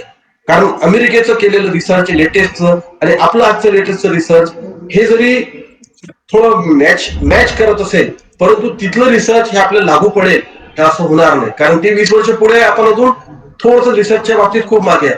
जगामध्ये आपलं रिसर्च जे आहे झालेलं त्याचे प्रमाण खूप कमी आहे. विशेष भारताच्या प्रगतीमध्ये एक थोडंसं विषयांतर करतो किंचितच की पाश्चात्य देशांच्या सायंटिस्टचं वयोमान हे खूप चांगलं आहे आपल्यापेक्षा. कारण त्यांचं fitness level, regular exercise, warm up हे नियमित करत असतात. तर त्यांचे एज 70-80 पर्यंत ते सशक्त असतात. चायना, जपान, कोरिया या साईडला. त्यामुळे त्यांचे रिसर्च संशोधनाला मोठा वाव आहे. आणि आपण सगळे सज्ञान असल्यामुळे मी जास्त त्या विषयावर बोलणार नाही. ते देश कंटिन्युटली टेक्नॉलॉजीमध्ये आपल्यापेक्षा पुढे आहे. भारताच्या बाबतीत असं आहे की आपलं रिसर्च तर कमी आहेच आहे आणि आपलं जे लाईफस्टाईल आहे तेही थोडंसं म्हणजे फिजिकल फिटनेस पासून आपण दूर होतो. त्यामुळे आपल्याला आपलं जे आयुष्य आहे ते जरी मोठं असलं परंतु ते किती प्रोडक्टिव्ह आहे यालाही महत्व असते. तर म्हणून जो रिसर्चर आहे हा वयाने जरी मोठा असला, अनुभवाने जरी मोठा असला, पण तो किती स्पीडनं काढणे, किती पद्धतीने तो कोणत्या चांगल्या पद्धतीनं त्याचं नॉलेजचं इम्प्लिमेंटेशन करू शकते हे सुद्धा आपल्याला महत्वाचं असते. त्यानंतर संशोधन पेपर, आता याच्यात आहे रिसर्च पेपर ज्याला इंग्रजी म्हणतो आपण, आणि आर्टिकल्स. दोन प्रकार आहे, लेख म्हणजे आर्टिकल. आपल्या इथे लेख सहसा हे संशोधन मानत नाही, परंतु पुष्कळच्या ज्या ऑनलाईन इंटरनेटवर आपण सर्च केलं तर लेख सुद्धा हे चांगले रिसर्च आर्टिकल म्हणून त्यांनी ऍक्सेप्ट केलेले आहे. त्याचा सुद्धा इम्पॅक्ट फॅक्टर आहे. जर आपल्या उपयोगाचे असतील लेख तर ते निश्चितच आपण आपल्या संशोधनामध्ये संबंधित साहित्याचे समालोचन म्हणून घेऊ शकतो. आता आपण बोलूया इंटरनेट. इंटरनेट हे सगळ्यात प्रभावी माध्यम आहे. न दिसणारे, आपल्या शरीरामधील आत्मा दिसत नाही त्याचप्रमाणे आपण जे कार्य करत आहे त्यामध्ये न दिसणारी शक्ती म्हणजे इंटरनेट. अदृश्य शक्ती परंतु सहाय्यक शक्ती म्हणजे इंटरनेट. परंतु इंटरनेटच्या माध्यमातून सर्व घेतलेले रिव्ह्यू ऑफ लिटरेचर हे आपल्या विषयाशी संबंधित जरी असले परंतु ते सत्य आहेत का, त्याची व्हॅलिडिटी किती आहे, रिॲबिलिटी किती आहे हे पाहणे आवश्यक आहे. नवीन संशोधक सरळ विकिपीडियाचे रिव्ह्यू फटाफट टाकायचा प्रयत्न करतात, परंतु विकिपीडिया या वेबसाईटमध्ये रिसर्च रिव्ह्यू हे एडिटेड केल्या जाऊ शकतात. म्हणून ते असे मला वाटते की समर्पक नाही, पण त्याच्यावर तुम्ही वाचू शकता आणि मनाने आपण काही जर माहिती त्याच्यातली नमूद करू शकू, अजून एखाद्या लेखच्या माध्यमातून त्याच्याशी ताळमेळ करू तर निश्चितच आपल्याला त्याचा फायदा होऊ शकतो. वर्तमानपत्रे याच्या माध्यमातून आपण रिसर्च रिव्ह्यू घेऊ शकतो. मासिकांमधूनही जर एखादी MD, MBBS डॉक्टर किंवा चांगल्या एखाद्या रेप्युटेड सायंटिस्टने म्हणा किंवा एखाद्या रेप्युटेड संशोधकाने जर एखादी मासिक मध्ये लेख दिलेला आहे त्याचा आपण यूज करू शकतो. आता मुलाखती घेऊ शकतो, कारण काही ठिकाणी रिसर्च रिव्ह्यू कलेक्ट करताना कोण एखाद्या विषयामध्ये खूप अडचण जाते, त्याच्यामध्ये लिखित स्वरूपात काही जास्त माहिती नसते, म्हणून आपण मुलाखत घेऊ शकतो. उदाहरणार्थ जसं आपण एखाद चांगल्या व्यक्तीची मुलाखत घेतली व त्याची मुलाखत घेतलेले जे पॉइंट्स आपण नोट केले व त्यानंतर आपण त्याला त्याच्या खाली आपण पूर्ण त्याचा सारांश घेऊन त्याची सिग्नेचर घेतली तरी आपल्याला ती मुलाखत मधून आपण संबंधित साहित्याच्या रिव्ह्यू ऑफ लिटरेचर मध्ये आपण घेऊ शकतो. परंतु मुलाखत घेताना आपण प्रत्यक्ष फोटो एव्हिडन्सेस, व्हिडिओ एव्हिडन्सेस, त्याच्या नोट्स आणि त्याची सिग्नेचर घेतली तर निश्चितच आपल्याला ते फायदेशीर ठरेल आणि व्हॅलिड ठरेल. आता इतके सारे मी इथे आपल्याला सांगितलेले आहे रिसर्च ऑफ रिव्ह्यू. याच्या व्यतिरिक्त अजून काही होऊ शकतात. आम्ही नवीन आहे संशोधनामध्ये आणि संशोधक हा परिपूर्ण होऊ शकत नाही. कारण संशोधन एकदा विषय झाला तर पुष्कळशे मी माझे मित्रही पाहिले, मला स्वतःला अनुभव आला पीएचडीच्या शेवटी की आपण अजून याच्यात रिसर्च करू शकतो. एक प्रकारचे जुनून निर्माण होतो जर तुम्ही त्यात इन्व्हॉल्व झाले की आपल्याला अजून करता येते. परंतु मग कधी कधी असं वाटते की 5-7 वर्षाची लिमिट आहे, 6 वर्षी अजून पुढे जात आहे. मग त्या अनुषंगाने आपण आपलं रिसर्च हे एखाद्या विशिष्ट निष्कर्षापर्यंत आणून सोडून देतो आणि त्यानंतर पुढील भविष्याकरिता आपण सूचना देतो, म्हणजे येणारे नवोदित संशोधक त्याला न्याय मिळवून देऊ शकतील. तर हे जेही पाहिले, आता इथेच मी एक संदर्भ ग्रंथ सूची शेवटी असते, परंतु ती लिहिताना किंवा फुटनोट लिहिताना कोणत्या पद्धतीने सगळ्यात सिंपल वे मध्ये मी आपल्याला एक माहिती सांगेन. Please note down the website name. This is most important. कारण संदर्भ लिहिताना MLA, त्याच्यानंतर शिकागो, एपीए चे फर्स्ट टू 6 एडिशन आपल्याला माहिती आहे. आता लेटेस्ट 7 सुद्धा आलेला आहे. आता असं होईल की आपण जर 7 यूज केला तर आपल्या कोणत्याही विद्यापीठात समजा घेऊन आपल्याला त्याला 7 जर त्यांनी वापरलाच नसेल तर आपलं सिनॉप्सिस सुद्धा रिजेक्ट होऊ शकते, डिझर्टेशन सुद्धा रिजेक्ट होऊ शकते. म्हणून आपण सध्या 6 हे प्रचलनात आहे. APSC हे सगळ्यात बेस्ट आहे. पण यासाठी आपल्याला खूप त्रास होतो, कारण comma, dot, italic, bold, year हे लिहिताना नेहमी थोडंसं किती चांगलं असलं तरी थोडंसं आपल्याला त्याच्यामध्ये डिस्टर्बन्सेस येतात. तर म्हणून एक त्याच्यामध्ये सगळ्यात बेस्ट साईट मी आपल्याला सांगतो की site for me, CITEFOR me he website जर आपण गुगलवर टाकली तर आपल्याला ती वेबसाईट मिळेल. तिथून आपण जेवढे मी दाखवलेले आहे त्याची आपण ऑनलाईन रिसर्च रिव्ह्यू काढू शकतो. एखाद्या रिसर्च आर्टिकलचं जर आपण डोमेन आयडी असतो किंवा तुमचा URL आयडी असतो किंवा लिंक असते, ती जर त्याच्यामध्ये पेस्ट केली तर तो तुम्हाला पूर्ण रिसर्च रिव्ह्यू पूर्ण म्हणजे रेफरन्स सूचित काढून देतो, फुटनोट्स पण काढून देतो, रेफरन्स सूची पण काढून देतो आपल्याला. आणि प्रत्येक गोष्टीचं त्याच्यामध्ये सेक्शन आहे. आपण त्याच्यावर वेळेवर म्हणजे आता आपल्याला लिहायला केव्हा न करता आजपासूनच ती साईट उघडून त्याच्यावरती एखादी रिसर्च आर्टिकल शोधून, डोमेन आयडी शोधून टाकून पहा, आपल्याला बढिया प्रकारचं ते भेटेल. आता सर आपल्याला एक प्रश्न असेल की इंग्रजीमध्ये ठीक आहे सर, परंतु आपण मराठीमध्ये याला कसं करायचं किंवा हिंदीमध्ये कसं करायचं. तर याच्यासाठी असं आहे की एखादी आपण जर्नलच्या साईडवरून एखादी जर्नल इंग्रजीच्या साईडवरून डोमेन आयडी वापर एखाद्या जर्नलचं 6 APS जर का आपण फॉर्मॅट डाउनलोड केला, मग तो कसा लिहिलेला आहे, त्याचे स्टेप काय ते पाहून आपण हिंदी मराठीमध्ये सुद्धा स्वतःचेही आपण लिहू शकतो त्या अनुषंगाने. कारण याचं मार्गदर्शन, ज्या फुटनोट्सचं मार्गदर्शन आहे, जे रिसर्च ज्यांचा अभ्यासाचा विषय असतो त्यांना असतो, परंतु बाकीचे जर्नल विषयवाले जे असतात त्यांना ते त्याच्यामध्ये डीप नसते. त्यामुळे मित्रांनो, site for me best option आहे तुमच्याकरिता. रिसर्च रिव्ह्यू लिहायला कमीत कमी चांगल्या पद्धतीने पूर्ण डेझर्टेशनचे रिसर्च रिव्ह्यू 100 ते 150 होतात. ते लिहायलाच कमीत कमी 15 ते 20 दिवस लागतात, 1 महिने लागते किंवा. त्यापेक्षा साईट फॉर मी या साईटवरून आपण घेतलेली माहिती निश्चितच फायदेशीर ठरेल. ते प्लॅगरिझम मध्ये येते कारण आपण फक्त त्याच्यातून संदर्भ सूची घेत आहे. तर अशा पद्धतीनं मी इथे आपला दुसरं चॅप्टर होतं संबंधित साहित्याचे समालोचन, याचं मी इथे पूर्णत्वात नेण्याचा प्रयत्न केलेला आहे. शेवटी जे आहे मी आधीच कबूल केलेलं आहे की संशोधनाविषयी विस्तृत आहे. याच्या पलीकडे अजूनही आपण काही आपल्याकडे नवोदित आहेत, इंटरनेट युजर आहेत, मोबाईल युजर आहेत, हँडी आहेत ते टेक्नॉलॉजीशी, त्यांना अजूनही कुठून याच्या व्यतिरिक्त डेटा कलेक्ट करू शकतात संबंधित रिव्ह्यू लिटरेचरच्या बाबतीतला, तर ते खूप फायदेशीर आहे. आणि रिसर्च रिव्ह्यू लिहिताना 2 पद्धती आहे. जुने रिसर्च रिव्ह्यू पासून अद्यावत पर्यंत किंवा अद्यावत पासून जुनं झालेलं आहे. तर माझं वैयक्तिक असं मत आहे की आपण 2020, 19, 18, 17 अशा पद्धतीने लिहिलं की ते जास्त फायदेशीर आहे. कारण लेटेस्ट म्हटलं की आपल्याला ते सपोर्टिव्ह राहते आपल्या विषयाशी संदर्भात. तर अशा पद्धतीने हा इथं आपण जो पहिलं चॅप्टर आहे, सेकंड चॅप्टर आहे ते आपण संपवत आहे. त्यानंतर आपण वळत आहे महत्वाचं चॅप्टर, म्हणजे ते आहे प्रकरण 3 संशोधन पद्धती, ज्यामध्ये आपल्याला पूर्ण रिसर्च बेस कशावर पाहिजे आपण याला इथे आपण नमूद करू शकतो. ढोबळ मानाने आर्ट, कॉमर्स, सायन्स कोणताही विषय घेतला तर त्यामध्ये 3 प्रकारच्या मेन ऐतिहासिक, वर्णनात्मक व प्रयोगात्मक अशा प्रकारच्या तीनच प्रकारच्या संशोधन पद्धती आहे. याच्यामध्ये ऐतिहासिक मध्ये सुद्धा विविध प्रकारच्या ज्या पद्धती आहे, वर्णनात्मक तर खूप साऱ्या पद्धती आहे आणि प्रायोगिक मध्ये पण सुद्धा वेगवेगळ्या प्रकारच्या संशोधन पद्धती आहे. तर संशोधन पद्धती ही आपल्या विषयानुरूप आपल्याला निवडावी लागेल. वर्णनात्मक, प्रयोगात्मक. आता एक पहिल्यापासूनच मी कोविडच्या संदर्भात उदाहरण घेत आहे. आता कोविड या आजाराचा मानवी जीवनावर होणाऱ्या परिणामाच्या हा जर विषय घेतला, याला कोणत्या प्रकारची संशोधन पद्धती लागू पडेल हे आपल्याला ठरवावं लागेल. ऐतिहासिक लागू पडेल का? नाही लागू पडणार. वर्णनात्मक लागू पडेल का? हो, वर्णनात्मक लागू पडू शकते. कारण आपल्याला सर्वे मेथड, डिस्क्रिप्टिव्ह मेथड किंवा अजून आपल्याला भरपूरशा मेथड आहेत ज्या वर्णनात्मक असतात, ज्याचा आपल्याला उपयोग करता येईल. त्यानंतर प्रायोगिक सुद्धा लागू शकते, कारण सायकोलॉजिकल टेस्ट किंवा सायंटिफिक टेस्टच्या माध्यमातून सुद्धा आपण या विषयाला न्याय देऊ शकतो. तर इथे जे मी आपल्याला नमूद करेल की आपण जो विषय निवडलेला आहे त्यानुरूप जर आपण संशोधन पद्धती निवडली तर त्याचाही सुद्धा आपल्याला इथे खूप मोठा फायदा मिळेल. संशोधन पद्धती निवडताना महत्वाचं जे असते की आपण संशोधन पद्धती ठरवल्यावरच आपल्याला त्याच्यातून जे आहे पुढील रिसर्चला आपल्याला न्याय मिळू शकते.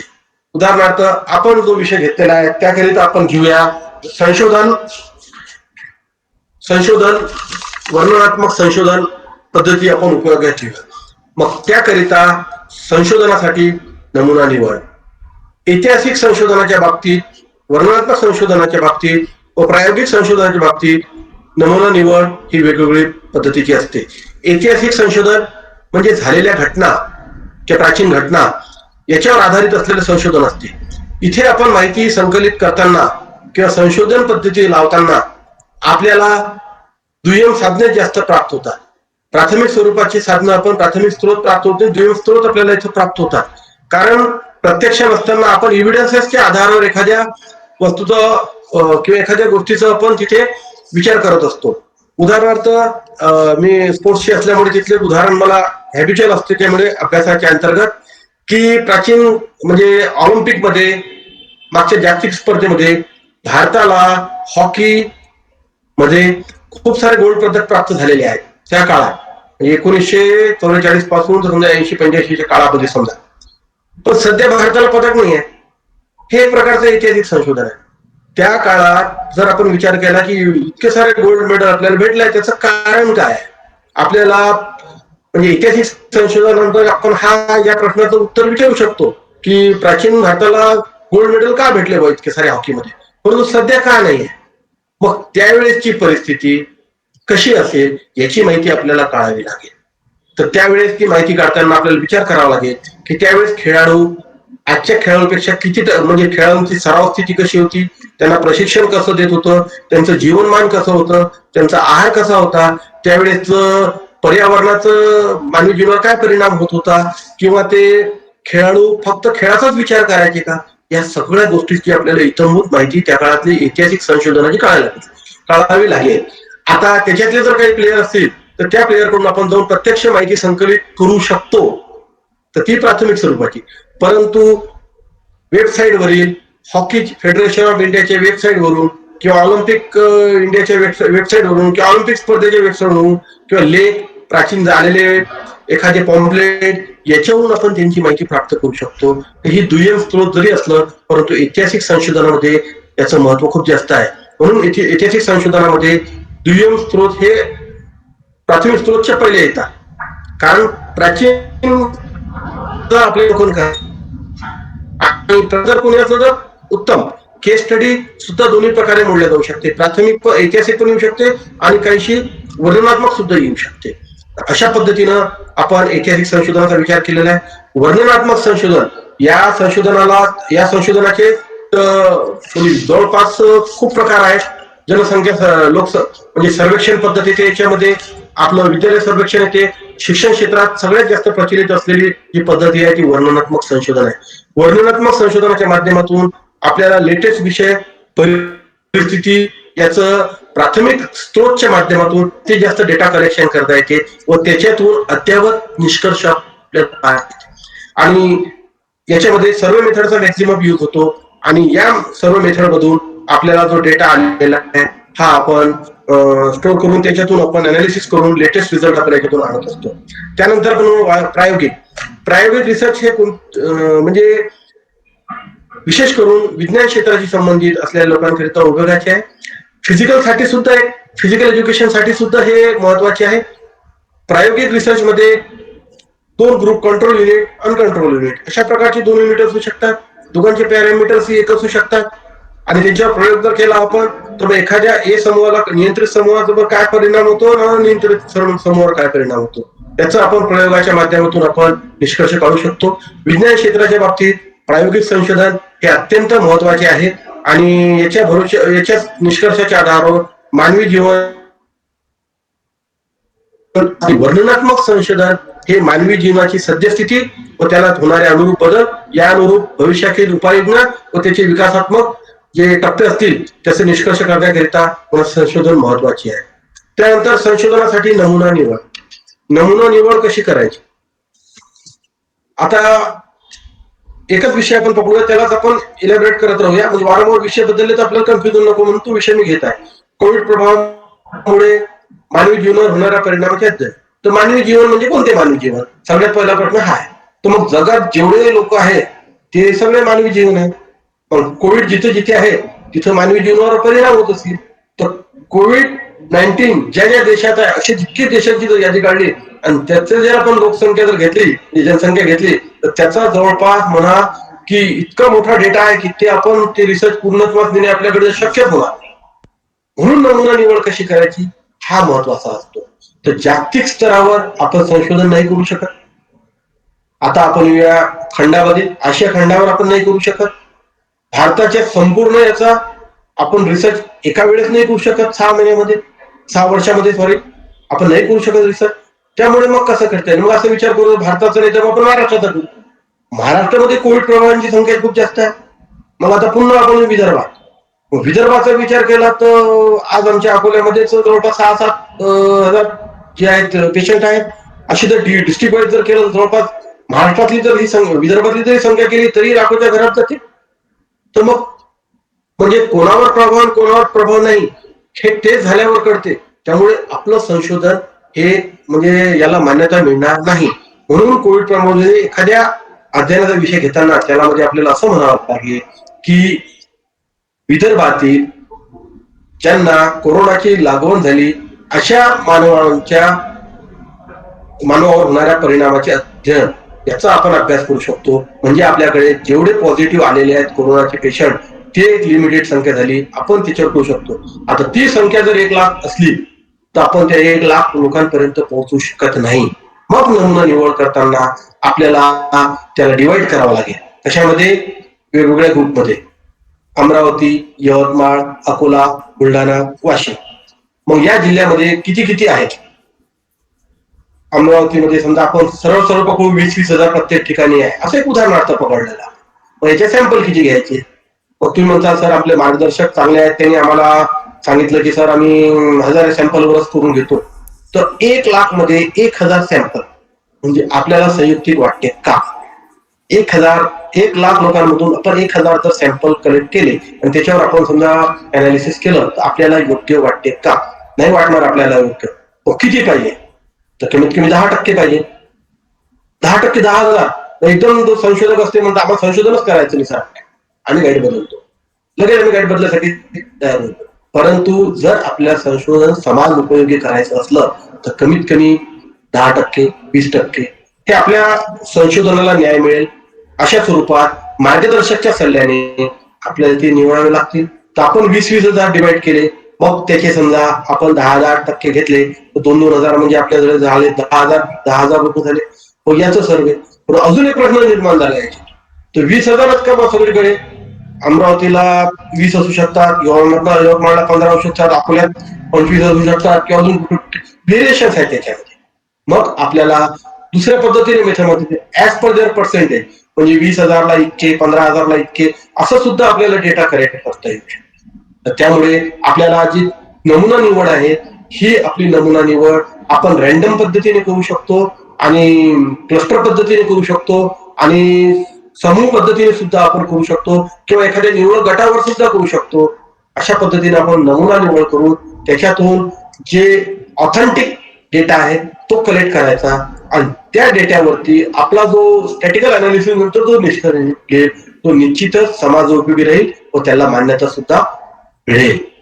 त्याच्यानंतर वर्णनात्मक संशोधनाच्या बाबतीत आलं, संशोधन चल कोणते असते, एखाद्या गोष्टीवर परिणाम करणारा. आपण विषय घेतला कोविडमुळे मानवी जीवनावर, तर मानवी जीवनाच्या कोणत्या अंगावर पडणार, आता मानवी जीवन हे चल झालं, त्याच्यावर यांच्यावर कोणत्या चलांचा परिणाम पडणार आहे समजा, हे शास्त्रीय चल, तर आश्रय चल कोणते आहे याच्यावरती, कोणते आहेत की सायकोलॉजिकल आहे, सोशोलॉजिकल आहे, फायनान्शियल आहे किंवा त्यानंतर तुम्हाला मेडिकली आहे, या सगळ्या गोष्टीचं तुम्हाला त्या चलांच्या बाबतीत अध्ययन करता येईल. त्याच्यानंतर संशोधनाची साधने, सहसा आपण पाहत आहे की संशोधनाची साधने हे प्रयोगाच्या माध्यमातून आपण सिद्ध करू शकतो. त्याच्यानंतर विविध प्रकारचे प्रयोग सुद्धा ही संशोधनाची साधने होऊ शकतात. प्रश्नावली, आपण ढोबळमानाने प्रश्नावलीचा उपयोग करतो सगळीकडे. प्रश्नावलीमध्ये बंदिस्त प्रश्नावली, मुक्त प्रश्नावली, खुली पंचावली, संचित प्रश्नावली, अशा प्रकारच्या वेगवेगळ्या प्रकारच्या प्रश्नावली इथे वापरत असतो. त्यानंतर मुलाखत अनुसूची, म्हणजे प्रश्नावलीचेच प्रश्न आपण मुलाखत अनुसूचीमध्ये आपल्या मुलाखतच्या सिक्वेन्सनुसार आपण त्याला घेऊ शकतो आणि मुलाखत सुद्धा आपण प्रश्नावलीच्या आधारावर प्रश्नाचा क्रम ठरवून मुलाखत घेऊन त्यांची माहिती नोंदवू शकतो. इथे मुलाखत अनुसूची सुद्धा महत्वाची आहे, कारण एखाद्या ग्रामीण क्षेत्रात, आदिवासी क्षेत्रात, दुर्गम भागात जर लोकांना लिहिता वाचता जास्त येत नाही आणि आपल्याला तिथे संशोधन करायचं आहे, तर मुलाखत अनुसूची एक प्रभावी माध्यम ठरेल तिथे, कारण आपण विचारून त्यांची माहिती घेऊ शकतो. आता उदाहरणार्थ आपण एखाद्या आदिवासी एरियात गेलो, तिथली आपल्याला भाषा येत नाही, आपण ट्रान्सलेटर सोबत ठेवलेला आहे, मुलाखत अनुसूचीच्या माध्यमातून आपण माहिती कलेक्ट करू शकतो झालेल्या माहितीचे.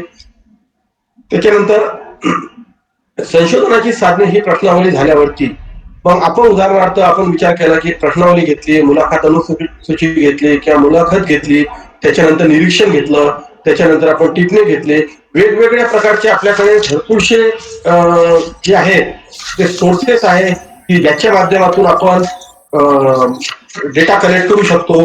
कारण इतके सारे सोर्सेस इथे सांगणे शक्य होणार नाही, कारण प्रत्येक एका सेक्शनला खूप सारे ऑप्शन्स आहेत आणि त्यानुरूप आपण हे सगळं मेन्शन करू शकतो. संशोधन साधनाची निर्मिती, आपण शैक्षणिक संशोधनाच्या बाबतीत विचार करणार आहोत या ठिकाणी की याची निर्मिती म्हणजे आपण प्रश्नावलीची निर्मिती कशी करायची, प्रश्नावलीची निर्मिती किंवा संशोधन साधन कसं घ्यायचं. आजही आपल्याला म्हणजे मार्केटमध्ये स्टँडर्डाइज टेस्ट अवेलेबल आहे, सायकोलॉजी बाबतीत, सोशॉलॉजीच्या बाबतीत आणि भरपूरशा ज्या म्हणजे ऐतिहासिक संकलनाच्या बाबतीत नाही, पण वर्णनात्मक संशोधनाच्या बाबतीत आणि प्रायोगिक संशोधनाच्या बाबतीत स्टँडर्डाइज टेस्ट मार्केटमध्ये उपलब्ध आहे. हे सुद्धा टेस्टचा जर आपण उपयोग केला संशोधनासाठी करता तर हे सुद्धा संशोधना साधन होऊ शकते. पण एक महत्वाचं आहे, 1960 मध्ये स्टँडर्ड केलेली टेस्ट आपण आज वापरत आहे ती कितपत वैध आहे याचा आपण विचार करावा. आणि 2010 नंतर जर एखादी स्टँडर्ड टेस्ट असली त्याचा विचार जर आपण आपल्या संशोधनात केला तर निश्चितच आपल्या संशोधनाला एक प्रकारचा अर्थ प्राप्त होईल. पण 1960 आपल्याला अर्थ प्राप्त होणार नाही.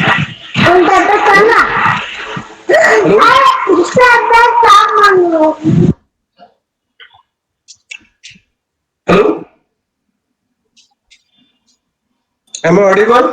हा बोला सर, बोला. Yes sir, your audio. त्यानंतर माहितीचे एकत्रीकरण, आपण माहितीचे जे एकत्रीकरण आपण करतो याला आपण एखाद्या तक्त्यामध्ये करतो.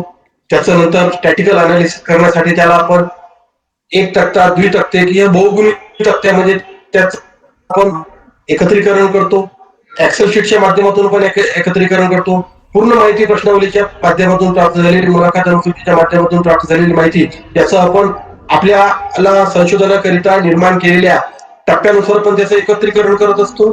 त्यानंतर या माहितीचे वर्गीकरण आपण करतो. कोणत्या प्रश्नाचं किती अनालिसिस केलेलं आहे त्याचं पूर्ण पण डिवायडेशन करतो आणि याचं आपण नंतर याच्यामध्ये आपण माहितीचे विश्लेषण करतो.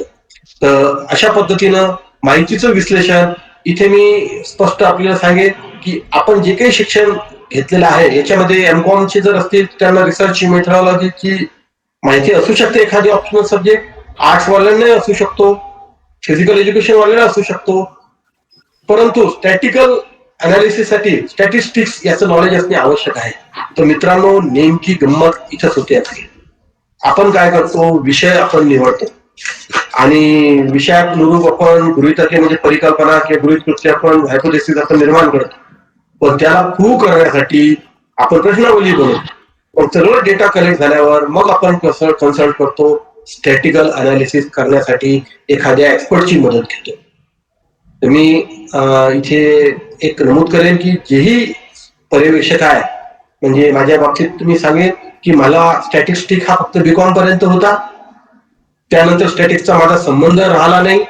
एमपेडला सुद्धा खूपच कमी अर्ध युनिटच होतो. त्यामुळे स्टॅटिक्सचा आमचा संबंध जवळपास कमीच आहे. असे कित्येक जण असतील आपल्या रिसर्चमध्ये की ज्यांचा स्टॅटिस्टिक्सचा संबंध नसेल. मग अशा वेळेस मित्रांनो, आपलं सगळ्यात पहिलं एक महत्वाचं काम आहे की कोणत्याही प्रकारचा विषय निवडताना, हायपोथेसिस क्रिएट करताना किंवा माहिती प्रश्नावली बनवताना किंवा वर्गीकरण करताना आपल्याला वेळोवेळी स्टॅटिकल अनालिसिस लक्षात ठेवूनच पुढे चालायचं आहे. तर म्हणून विषय निवडीपासून तर प्रत्येक टप्प्याला आपण स्टॅटिकल अनालिसिस करणाऱ्या एक्सपर्टची मदत घेणे हे निश्चितच आपल्याला फायदेशीर ठरणार आहे.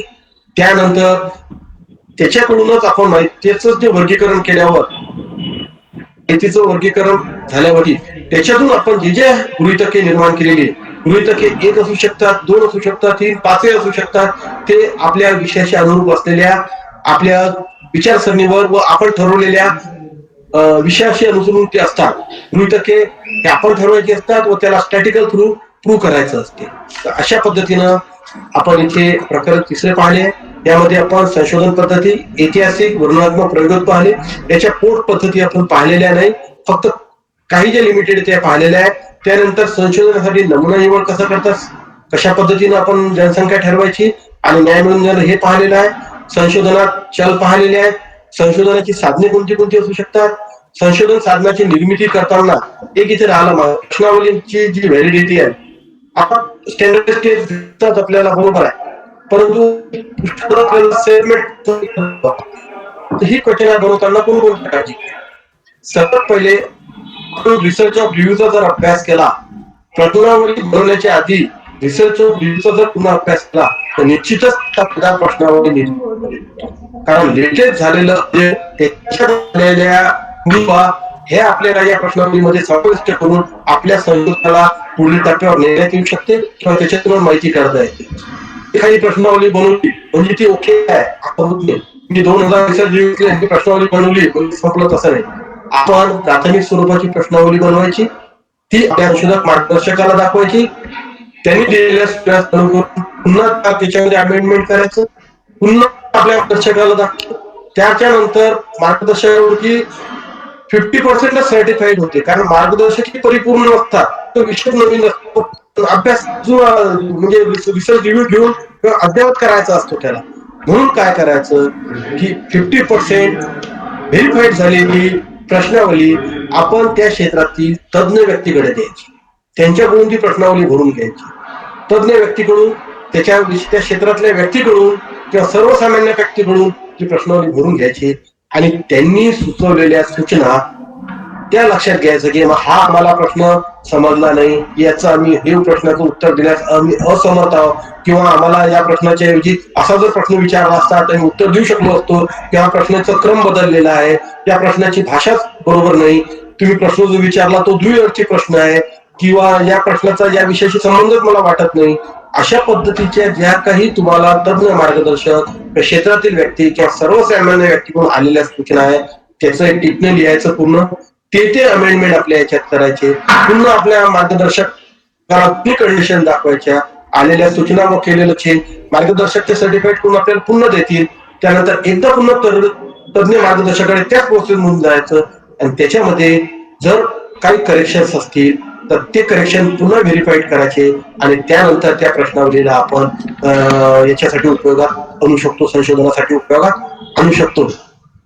व्हॅलिडिटी, रिॲबिलिटी टेस्ट करणे प्रश्नावलीची अत्यंत आवश्यक आहे. त्यानुसार आपल्या संशोधनाची दिशा बदलू शकते, त्याच्यातून आपल्याला निश्चित माहिती प्राप्त होणार नाही. आणि प्रश्नावली एकदा स्टँडर्ड झाली आपली की त्यानंतर आपण संशोधनातून ती प्राप्त करू शकतो. आता प्रश्नवली प्राप्त करायचं म्हटलं, आता मी इथं नवीन संशोधकाचा विचार करेल थोडासा. कारण आमच्या इथे संशोधन केंद्र आहे, तर आम्हाला तो त्रास चालू आहे. सिनॉप्सिस मध्ये आपण नमूद केलं की येणाऱ्या पुढील 300 वर्षात आम्ही हा डेटा कलेक्ट करू. कोविडमुळे सध्या ऍडमिशन प्रोसेस जवळपास आता पूर्ण झालेला आहे जवळपास, आणि भविष्यात पण काय होईल, कॉलेज रेग्युलर होतील, विद्यार्थी ते सगळं ऑनलाईन चालणार आहे. मग प्रश्नावली कुठून जमा करायची? प्राथमिक स्त्रोत आहेत तिथं, प्रत्यक्ष भेटल्याशिवाय जमा करता येत नाही. पोस्टाने करायची, तर पोस्टचाही खूप डिले चालू आहे. मग काही नवीन संशोधकांच्या मनात आलं की बाबा आम्ही गुगल फॉर्मच्या माध्यमातून कलेक्ट करतो प्रश्नावली. बरोबर आहे, परंतु मी इथे आपल्याला असं सांगणार नाही की ते व्हॅलिड आहे. कारण कसं आहे की ते मार्गदर्शक आणि विद्यापीठाच्या समोर आल्याशिवाय अशा प्रकारचा प्रयोग करू नये असं माझं वैयक्तिक मत आहे. कारण कोणीही कोणाचं ईमेल बनवू शकते आणि त्या थ्रू आपण क्वेश्चन डेटा कलेक्ट करू शकतो. त्याच्या व्हॅलिडिटीवर क्वेश्चन मार्क भविष्यात येऊ शकतो. पण एखादी पॉलिसी ठरली भविष्यात ऑनलाईन क्वेश्चन कलेक्ट करायची, तर निश्चितच आपल्यासाठी ते यशस्वी ठरेल आणि त्याची व्हॅलिडिटी सुद्धा करता आली ऑनलाईनची, तर निश्चितच आपल्याला फायद्याचं आहे. म्हणून तुम्ही सर्वांना इथे आव्हान आहे की कृपा अशा प्रकारचं जर तुम्ही विचार करता ऑनलाईन कलेक्ट करून घेऊ, आपल्याला नंतर होईल, आपल्याला नंतर माहिती पडेल. मित्रांनो, पीएचडी करणे हे आवश्यक आहे जॉब करिता, पण जॉब लागल्यावर 5 वर्षानंतर ती जर पीएचडी तुमच्या प्लॅगरिझम मध्ये किंवा एखाद्या इलिगल ऑफिसमध्ये अडकली, तर तुम्हाला निश्चितच त्याचे नुकसान घ्यावे लागतील, जीवनाशी नुकसान भरावे लागतील. तर तुम्हाला आव्हान आहे की जे काही व्हॅलिड असेल ते करायचं. पीएचडी त्याचे मोठे करणे महत्वाचं नसून सुटसुटीत करणे, प्रामाणिक करणे आणि प्रत्येकाचं एव्हिडन्स जे नोकरीमध्ये आहे त्यांनी सीएलचा अर्ज, मेडिकल चा अर्ज, मेडिकल अर्ज जाऊन पीएचडी करायची नाही. मेडिकल अर्ज असताना पीएचडी करता येत नाही. सीएल, एपीएल किंवा सुट्टीच्या काळातलं हेडक्वार्टर लिव्ह दिलेला अर्ज, तिथे फोटो एव्हिडन्सेस, ग्रंथालयात गेलं तिथे दिलेलं पत्र, त्याची रिसिप्ट कॉपी आणि सगळं डेटा आपल्याकडे ठेवायचा, म्हणजे जेणेकरून भविष्यात तुम्ही त्या ठिकाणी गेले होते नव्हते हे आपल्याला सांगता येणार नाही. गुगल प्ले स्टोर वरून आपण एखादा कॅमेरा डाउनलोड केला, त्याच्यावर आपल्याला जिओग्राफिकल इंडेक्स सुद्धा माहित पडतो की आपल्या कॅमेरामध्ये सेटिंग असते टाइमची आणि डेटची, ते सुद्धा आपण ठेवली पाहिजे. तर आपली जे काही आपण डेटा कलेक्ट करत आहे तो व्हॅलिड ठेवण्याकरिता हे पुरावे अत्यावश्यक आहे. तर चला बोलूया आपण चौथ्याकडे. प्रकरण 4, माहितीचे सांख्यिकीय विश्लेषण व अध्ययन विचार. या प्रकरणामध्ये जो आहे जी काही माहिती प्राप्त होईल, जे काही डाटा जो भेटला, स्टॅटिकल अनालिसिस आपल्याला प्राप्त घेतलेला आहे, त्याच्यावरती आपण जे काही टेस्ट लावणार स्टॅटिकलच्या, उदाहरणार्थ शेकडा पर्सेंटेज, काय सहसंबंध, कोरिलेशन, काय स्क्वेअर आवश्यक. एक वाक्य महत्वाचं आहे याच्यावर आपण पाहता, प्रस्तुत संशोधनात प्राप्त माहितीचे शेकडावारी सहसंबंध, chi square, T square, Z square, ANOVA test, त्याच्यानंतर पण व आवश्यक विविध सांख्यिकीय सूत्राद्वारे विश्लेषण व अर्थनियोजन करणे व आवश्यक विविध सांख्यिकीय सूत्राद्वारे विश्लेषण हे एक शब्द जरूर टाकायचं. कारण कसं असते, स्टॅटिकल वाल्यांचं जरी मार्गदर्शन आपण घेतलं तर कदाचित डेटा अशा पद्धतीने आपल्याला एखादा प्राप्त होतो की भविष्यात आपल्याला काही चांगले निष्कर्ष काढायचे असतील, त्याच्यावरून चांगले, तर आपल्याला आपण जर आपल्या याच्यामध्ये मेन्शन नाही केलं सिनॉप्सिस मध्ये, तर आपल्याला असं वाटेल की आपण सिनॉप्सिस मध्ये मेन्शन नाही केलं, पण ही टेस्ट आपण आता लावू शकतो की स्टॅटिक वाला म्हणे सर ही खूप चांगली टेस्ट लावा याला तुम्ही, तर निश्चितच आपल्या पीएचडीला अजून चांगलं एक प्रकारचं आउटपुट मिळेल व तो समाज उपयोगी ठरेल. त्यावेळेस म्हणून आपण असं करायचं, प्रस्तुत संशोधनात प्राप्त माहितीचे शेकडावारी सहसंबंध, square, chi square, T square, Z square, ANOVA test व आवश्यक विविध सांख्यिकीय सूत्राद्वारे विश्लेषण व अर्थनियोजन करण्यात येईल हे आपण सांगू शकतो. माहितीच्या आधारावर तारतम्य आलेखाची निर्मिती सुद्धा आपण करण्यात येऊ शकतो. परंतु हे लिहिण्याआधी आपण आपल्या संशोधक मार्गदर्शकाला या बाबतीत चर्चा करावी, आणि विषयानुरूप आणि मार्गदर्शकांच्या अध्ययनानुरूप ह्या बदलू शकतात. तर त्यामुळे स्टॅटिकल टेस्ट ऍझम्पशन्स हे महत्वाचे आहे. मी पदोपदी सांगेल की विषय निवडल्यापासून स्टॅटिकल अनालिसिस तज्ञ मार्गदर्शकाचा सल्ला सतत घेत राहणे हे आपल्या रिसर्चला पूर्णत्वास नेण्याचे प्रभावी माध्यम आहे. चला मित्रांनो, शेवटी बोलूया आपण प्रकरण 5 सारांश निष्कर्ष वस्तू. या बाबतीत आपण सगळे सज्ञान आहात, जास्त न बोललेलं बरं, कारण रायटिंग ए कंपाइलिंग एक्झिक्युटिव्ह समरी जेवढी आता सगळ्यात महत्वाचा सारांश, पूर्ण सिनॉप्सिस मध्ये सारांश नसतो, परंतु चेसिस मध्ये सारांश हा प्रकार असतो. याच्यामध्ये आपण जे 200, 250, 300 पानाची जे आपण प्रेझेंटेशन दिलेलं आहे त्याला 50 पानामध्ये आणून त्याचा आउटपुट कसं, आउटकम चांगल्या पद्धतीने मेन्शन करू, आपण सारांश निर्माण करावा. सारांश म्हणजे प्रेझेंटेशनचं छोटं रूप. आता 3 झाले आपल्याकडे ग्रुप: सिनॉप्सिस सगळ्यात स्मॉल, सारांश मीडियम आणि थेसिस लार्ज. अशा प्रकारे 3 सेक्शन आपल्या रायटिंगचे असू शकतात. एका प्रकारे डबल मानवणे सांगत आहे. सिनॉप्सिस 20 ते 25 पान, सारांश जवळपास 30 ते 40 पान, प्रेझेंटेशन 200 ते 250 पान. 2016 नुसार सध्या आपल्याला जे आहे प्रेझेंटेशन लिहिण्याकरिता मराठी कृतीचा फॉर्म त्यांनी सांगितलेला आहे आणि मराठी हिंदीसाठी आणि इंग्रजीसाठी टाइम क्रमांक 12 सांगितलेला आहे आणि याच्यासाठी 14चा फॉर्म सांगितलेला आहे. कृतीदेव फॉर्म मध्ये बहुसंख्य फॉर्म आहेत. कृतीदेव 10 हे शंभर भरपूर आहे. 055 10 80 90 भरपूरचे फॉर्म आहेत. ते इंग्रजी आकडे मराठी आकडे बदलत असतात. तर तुम्ही ते फॉर्म निवडताना असा फॉर्म निवडा की जो विद्यापीठाच्या याच्याशी मॅच करेल. तर तुम्ही त्याच्यामध्ये करू शकता. आणि जी साईज सोडायची रायटिंगची जी आहे थेसिसची आहे, सिनॉप्सिसचं इन्स्ट्रक्शन्स नाही. थेसिस मध्ये 1.5 right, left and upper side 1 inch आणि खाली 1 इंच अशा पद्धतीने आपण साईज सोडू शकता. संदर्भ सूची मी आपल्याला पहिले बोललो. पहिले आपण संदर्भ ग्रंथ सूची लिहित होतो, काही बिब्लिओग्राफी लिहित होतो. आता लेटेस्ट ट्रेंड आलेला आहे संदर्भ सूची. आपण संदर्भ सूची 1 to 100 पर्यंत लिहू शकता. त्याला तुम्ही अल्फाबेटिकली घेऊ शकता. आणि आता मराठी, हिंदी, इंग्रजी पुष्कळशा आपण म्हणजे काही ठिकाणी इंग्रजी रिसर्च रिव्ह्यू शिवाय आपल्याला रिसर्च मध्ये खूप सारे संबंधित साहित्य प्राप्त होत नाही. त्यामुळे इंग्रजी सुद्धा आपण रिव्ह्यू घेत असतो. त्याची सुद्धा संदर्भ सूची देणे आवश्यक आहे. इंग्रजी रिसर्च रिव्ह्यूची संदर्भ सूची आपण साईट फॉर्म पासून लगेच प्राप्त करू शकता. त्याला अल्फाबेटिकली देऊन टाकायचं आहे. त्यानंतर मराठी सेक्शन घ्यायचं आहे. मराठी घ्या, हिंदी घ्या, इंग्रजी घ्या किंवा इंग्रजी घ्या, मराठी घ्या, हिंदी घ्या, आपल्याला जसं वाटते तो शिकवेल. पण अशा पद्धतीनं आपण रिसर्च लिहू शकतात. किंवा इंग्रजी वेगळं करून हिंदी मराठी सुद्धा क्लब करू शकता संदर्भ सूचीमध्ये. अशा पद्धतीनं आपण रिसर्च रायटिंग करू शकतो. मी इथे आपल्याला ज्या पद्धतीनं माझ्याकडे ज्ञान होतं एक फिजिकल एज्युकेशनच्या दृष्टिकोनातून माझा थोडा टच राहिलेला आपण ऐकलेला आहे. परंतु निश्चितच आपल्याला सुद्धा याच्यातून काही ना काही मिळालं असेल अशी मी आशा करतो. आणि विशेष म्हणजे आयोजक लोकमान्य बापूजी अने महाविद्यालयाचे प्रशासकीय मंडळ, प्राचार्य doctor Durgesh Kunte sir, Kachad madam व सर्व या कार्यक्रमाचे समन्वयक यांनी मला जी संधी दिली आणि आपल्याशी एकभूत करण्याचा जे एक प्रकारचा मौका दिला ते मी सर्वांचे आभार मानतो. आणि इथे माझं लेक्चर संपवतो. जय हिंद, जय भारत, जय महाराष्ट्र. धन्यवाद. Thank you sir. धन्यवाद सर. आपल्या सहज सुंदर ओघवत्या भाषेत आपण आम्हाला छान मार्गदर्शन केलं. मला असं वाटतं या सगळ्या विद्यार्थ्यांना नक्कीच त्याचा फायदा होणार आहे. आभार प्रदर्शनासाठी मी बोलवते गृह अर्थशास्त्र विभाग डॉक्टर लता वाघ.